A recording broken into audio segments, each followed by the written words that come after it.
Hi friends, আমার YouTube চ্যানেলে সবাইকে স্বাগত জানাই। আমি ইন্দিরা, মুম্বাই থেকে তোমাদের সাথে ভিডিও শেয়ার করছি। তো চলো, আজকে তোমাদের কাছে একটা রেসিপি নিয়ে ঝটপট করে চলে এলাম।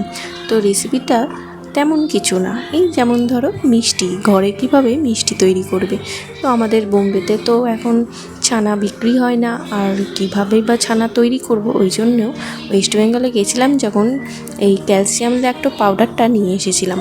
তো দেখতেই পাচ্ছ এখানে প্রায় আমি কিন্তু 6 প্যাকেট দুধ দিয়েছিলাম কড়াইতে ফুটতে।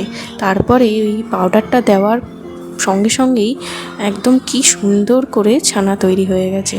তো এটা অনেকটা পরিমাণ হয়েছিল বলে, আর অনেকটা গরম ছিল বলে আমার হাজব্যান্ড একটু হেল্প করে দিচ্ছিল। তো চলো, এরপর সেটাকে শিলনোড়া দিয়ে একদম চাপিয়ে খুব সুন্দর করে বেশ কয়েক ঘন্টা রেখে দিয়েছিলাম জল ঝরাতে। তো জল ঝরাতে দিয়ে দেখছি একদম পনিরের মতো তৈরি হয়ে গেছে।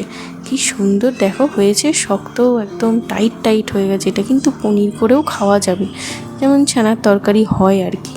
তো যাই হোক, চলো, এখন এটা খুব সুন্দর রেডি হয়ে গেছে। এরপরে আমি এটাকে ঝটপট করে মাখিয়ে নেব একটু পাটালি গুড় দিয়ে। আমাদের গ্রামের একদম পিওর পাটালি গুড় আমরা নিয়ে এসেছিলাম আসার সময়।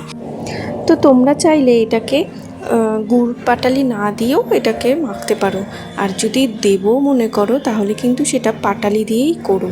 একদম ঝোলা গুড় দিও না, কিন্তু জল কেটে যেতে পারে। তো দেখো আমি খুব সুন্দর করে মেখে নিয়েছি, বাট একটু হাতে অসুবিধা হচ্ছিল বলে ব্লেন্ডারে নিয়ে নিয়েছি। তো দেখো একদম মিহি পুরো পেস্ট হয়ে গেছে, কত সুন্দর হয়ে গেছে। এরপর আমি একটা ফ্রেশ কড়াইয়ে এটাকে একদম ঢেলে নিলাম। এরপর একদম হালকা আঁচে আমি গ্যাসের উপর চাপিয়ে দিয়েছি। যতক্ষণ না এটা একদম আঠা আঠা ভাব হয়ে আসছে ততক্ষণ কিন্তু এটা নাড়িয়েই যেতে হবে, একদম কিন্তু সরে গেলে চলবে না। তো দেখো প্রায় আমার হয়ে এসছে। আর হ্যাঁ, তোমাদের আরেকটা কথা বলে রাখি, হয়তো অনেকেই ভাববে যে আমি কেন ল্যাক্টো পাউডারটা নিয়ে এসেছিলাম ক্যালসিয়াম, তো লেবু দিয়েও তো করতে পারতাম, কিন্তু লেবুর টেস্টটা থেকে যায়, যার জন্য এটাই নিয়ে এসেছিলাম। আর আমার একদম পছন্দ হয় না, তো একটা ফ্লেভার চলে আসে, তাই না? তো এটা একদম পিওর হবে, একদম যাকে তাই, যেমনটা তোমরা দোকানে পাও ঠিক তেমনটাই।